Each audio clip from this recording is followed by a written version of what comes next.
خدا توجہ رکھیے گا، یہ بہت ضروری ہے تربیتی حوالے سے کہ ہم ان چیزوں کو سمجھ کے رکھیں کہ وہ بندہ وہ کوئی نہیں، وہ ABCD نہیں ہے، بلکہ وہ کیا ہے کہ اس کا ہاتھ کیا ہے، کس کے ہاتھ میں ہے؟ اس کے شیخ کے ہاتھ میں ہے۔ اس لیے اس کا احترام، اس کی عزت، اس کی تقریم اس کے اوپر لازم ہے۔ یہ بہت ضروری چیزیں ہیں۔ طریقت کا معاملہ ہی سارا ادب کے ساتھ ہے۔ طریقت جیسے یہ بتا رہے تھے نا کہ مدارس میں تعلیم ہوتی ہے، خانقاہ میں تربیت کی جاتی ہے، اور تربیت نام ہی کس چیز کا ہے کہ تربیت نکھارا جاتا ہے، سنوارا جاتا ہے، تربیت کی جاتی ہے، اس انداز سے اس کو بنایا جاتا ہے، اس انداز سے اسے سنوارا جاتا ہے کہ وہ اب یہ بھی پھر مریض کے لیے اپنے ہو جاتا ہے سارا سلسلہ، کیونکہ یہ وہ کسی بھی جگہ ہوگا، کسی مقام پر ہوگا، اس کو جب دیکھا جائے گا نا تو اسی حوالے سے دیکھا جائے گا کہ اس کو اب یہ باغ ہے نا، اب ادھر اس کو خوبصورتی سے سجایا ہے، یہ راجہ صاحب کی اہلیہ کا شوق ہے، وہ اس باغ کو اب جو بھی آئے گا نا وہ اسے دیکھے گا تو قدرتی طور پہ کہا جائے گا یہ باغ کی جو مالکہ ہے نا یہ اس کا باغ ہے، اس نے اس کو سجا رکھا ہے، اس نے اسے سنوار رکھا ہے، اس لیے یہ ایسا ہے۔ اب جو مریض کا تعلق شیخ کے ساتھ ہوتا ہے نا، مریض نہیں ہوتا، مریض کے اپنی شناخت پہچان نہیں ہوتی، کوئی مریض نہیں ہوتا، مریض کی اپنی کوئی شناخت نہیں ہوتی، مریض کی شناخت اس کا شیخ ہوتا ہے۔ مریض نے کسی جگہ پہ بولنا ہے، کسی مقام پہ بات کرنی ہے، کسی کے ساتھ برتاؤ کرنا ہے، اپنے بزرگ کی عزت کرنی ہے، اپنے گھر والوں کے ساتھ اچھا ہونا ہے، بازار میں اچھا ہونا ہے، جدھر کام، تو کریڈٹ شیخ کو جائے گا کہ یہ وہ پھول ہے، یہ وہ بندہ ہے کہ جس کا شیخ ایسا ہے کہ جس نے اس کو اس انداز سے سنوار رکھا ہے، اس انداز سے اس کی تربیت کی ہے۔ تو ان سلسلوں کو دوستوں خوب سمجھ کے رکھنا چاہیے اب اس حوالے سے، اور ادھر سے تو ہمیں روشنی یوں ملتی ہے۔ اگر ہم اس پاک دربار میں جائیں نا جو دربار رسالت مآب صلی اللہ علیہ وآلہ وسلم ہے، ادھر کی تو روشنی ہے ہی اس انداز سے، ادھر سے تو آج صبح ہی بات کر رہا تھا ایک حدیث مبارک کہ، اور یہ ہماری تربیت کے لیے ہے کہ ایک شخص تھا، وہ نشے میں دھات تھا، خوب شراب پی رکھی تھی، بالکل اسے کوئی ہوش حواس نہیں تھی، اور اتفاق ایسا ہے کہ رسول کریم شہنشاہ کل عالم صلی اللہ علیہ وآلہ وسلم آپ علیہ السلام کے آگے سے اسے گزر ہو گیا، اس کا گزر ہو گیا، اس کے ہوش قائم نہیں تھے۔ اور یاد رکھیے کہ کسی بندے سے جب بھی، ایک تو ہوتا ہے نا یہ نشہ، شراب پی کے ہوش سے نکل گیا، ایک یہ ہے کہ میں کی چکر میں ہوش سے نکل گیا، ایک یہ ہے کہ اسے ابھی سیکھنا ہے، اس نے آگے بڑھنا ہے، تو وہ ہوش میں نہیں ہوتا، وہ اسے خیر یہ بہت بڑا ٹاپک چل پڑے گا، میں اسی اشارہ میرا سمجھیے کہ ہر بندے کو سیکھنے کی گنجائش ہے۔ ہم دنیا میں آتے ہیں، ابھی انہوں نے بات کی تھی نا کہ کوئی بندہ یہ نہ کہا کرے کہ یہ کیا، رسول اللہ صلی اللہ علیہ وسلم آپ نے فرمایا کہ علم سیکھ ماں کی گود سے، اور گور کی طرف تک، گور تک، قبر تک سیکھ۔ اس سے آپ علیہ السلام آپ نے دو خوبصورت پیغام دیے کہ تیری پہلی یونیورسٹی ہے وہ تیری ماں کی گود ہے، اور اسی لیے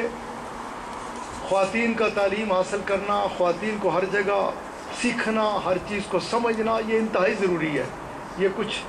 معاملات سے دیکھیں لمیٹیشنز ہیں، شریعت مطہرہ سب سے پہلے ہے، شریعت سے ہٹ گیا بندہ وہ پھسل گیا، اس کے پلے کچھ بھی نہیں رہ گیا، لیکن بہت سارے معاملات ہوتے ہیں جنہیں سمجھنا چاہیے، جنہیں سیکھنا چاہیے۔ انسان کو خاتون جو ہے، خاتون خانہ کے ساتھ گھر کا سارا دار و مدار ہے، ماں کے ساتھ اولاد کی ساری تربیت ہے۔ مجھے آج تک میری ماں، پتہ نہیں کتنی عمر کا ہوں گا، میری ماں بچپن میں مائیں کہانی سناتی ہیں نا، وہ سنانے سے پہلے ہمیشہ وہ کہا کرتی ہمارا تمہارا خدا بادشاہ، خدا نے بتا دی ہے رسول اللہ صلی اللہ علیہ وسلم بادشاہ۔ وہ میرے ذہن میں ایسے بادشاہ اس طرح سے دھنس گئے ہیں نا کہ میں اکثر و بیشتر کہتا ہوں نا، میں کسی کو حاکم مانتا ہی نہیں، میرے حاکم ہے ہی ایک ہی، میرے بادشاہ میرے آقا علیہ السلام۔ یہ میری ماں کے وہ دو لفظ جو ہے نا ہر کہانی سنانے سے پہلے کہ تھے ہمارا تمہارا خدا بادشاہ، خدا نے بنا دیے رسول اللہ صلی اللہ علیہ وسلم بادشاہ، اس کے بعد وہ سنا ہے۔ تو ماں کی جو تربیت ہوتی ہے نا، ماں کی جو گود ہے، جس کے لیے رسول اللہ صلی اللہ علیہ وسلم آپ علیہ الصلوۃ والسلام نے فرمایا کہ یہ تمہاری پہلی یونیورسٹی ہے. ان خواتین کو آگے بڑھنا، انہیں سیکھنا، انہیں سمجھنا، خیر یہ بھی ایک الگ ٹاپک ہو جائے گا. میں اسی طرف جاتا ہوں جدھر بات کر رہا تھا. آپ نے فرمایا ادھر سے سیکھ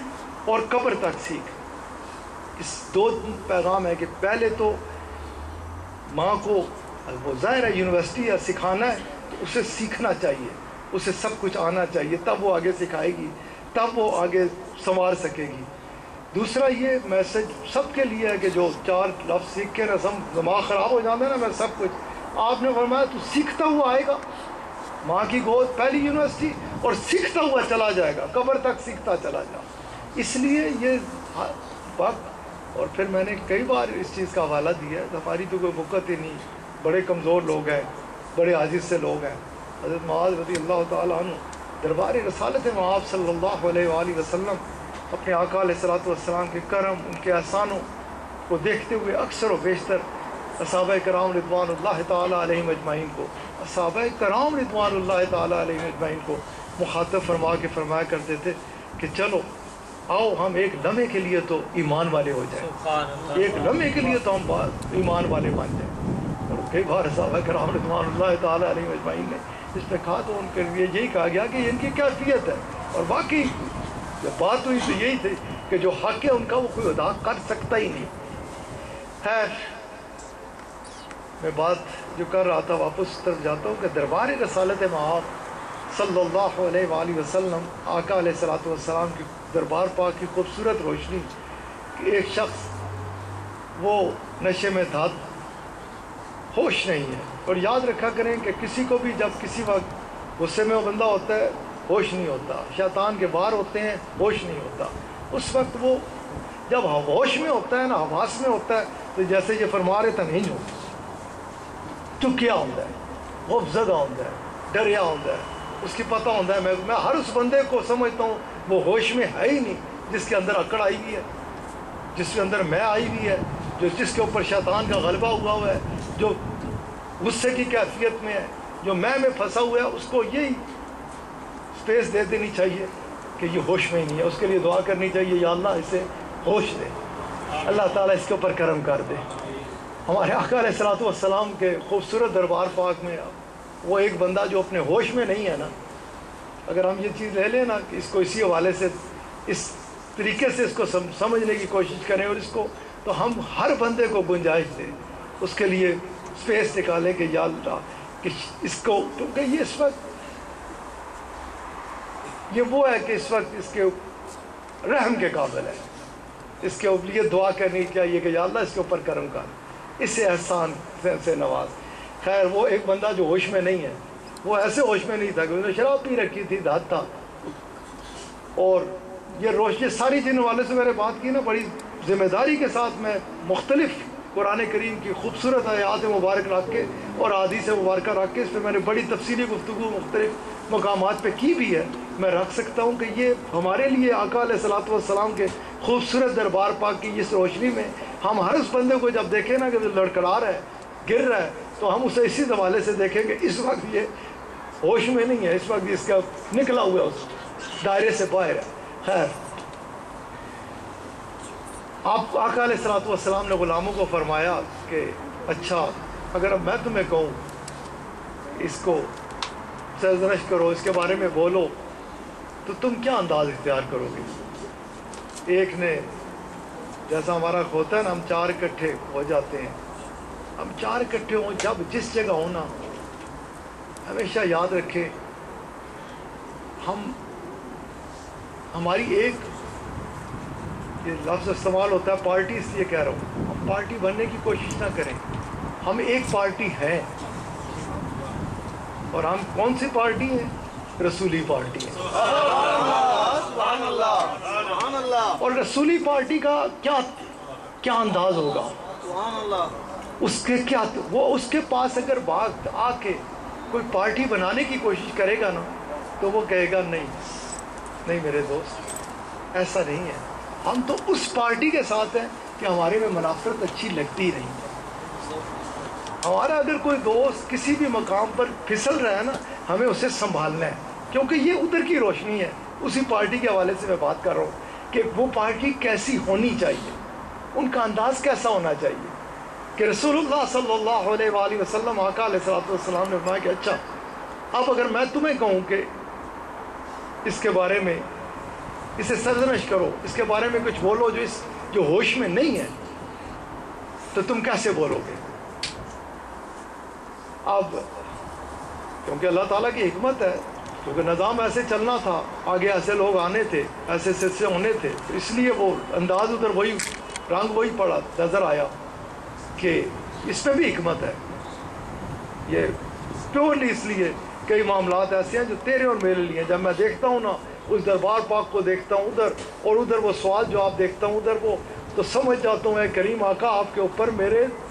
تن من دھن جان ہر چیز آپ پہ قربان ہے کہ آپ کتنے کریم ہیں اپنے ان غلاموں کے یہ سوال کرا کے، ان سے یہ کرا کے، ان کے اپنے ذہنوں میں ڈال کے ہمیں جھنجھوڑ کے کھڑا کر دیتے ہیں، اگر تم نے ٹھیک رہنا ہے تو ایسے رہنا ہے۔ وہ تو دربار رسالت معاذ صلی اللہ علیہ وآلہ وسلم کے تربیت یافتہ، اور ادھر ان کی کیسے تربیت کی جاتی تھی یہ انداز ہوتا تھا۔ اس انداز سے آقا علیہ السلام ان کی تربیت فرماتے کہ آپ نے فرمایا کہ اچھا بولو، اگر میں تمہیں کہوں کہ یہ بندہ جو اس حال میں میرے آگے آ گیا تو تمہاری زبانیں اس کے لیے کیسے کھلیں گی؟ ایک بولا ہے کہ یہ ہلاک نہ ہو گیا اس سے پہلے کہ آپ علیہ السلام کے سامنے آتا۔ کسی نے کہا کہ اس پہ مطلب ایسے الفاظ ہیں کہ کسی نے کہا کہ اس پہ اللہ کی لعنت برس رہی ہے، کسی نے بس اسی طرح کے الفاظ 2-3 ہی بول پائے تھے۔ آقا علیہ السلام نے ٹھہر جاؤ، اب رک جاؤ، اب میں تمہیں بتاتا ہوں کہ میری جو میں نے بات کر رہا تھا نا، میری پارٹی کا کیا رنگ ہونا چاہیے، جو میرے غلام ہیں ان پہ اوپر ان کی زبانیں کھلنی چاہیے، تو کیسی کھلنی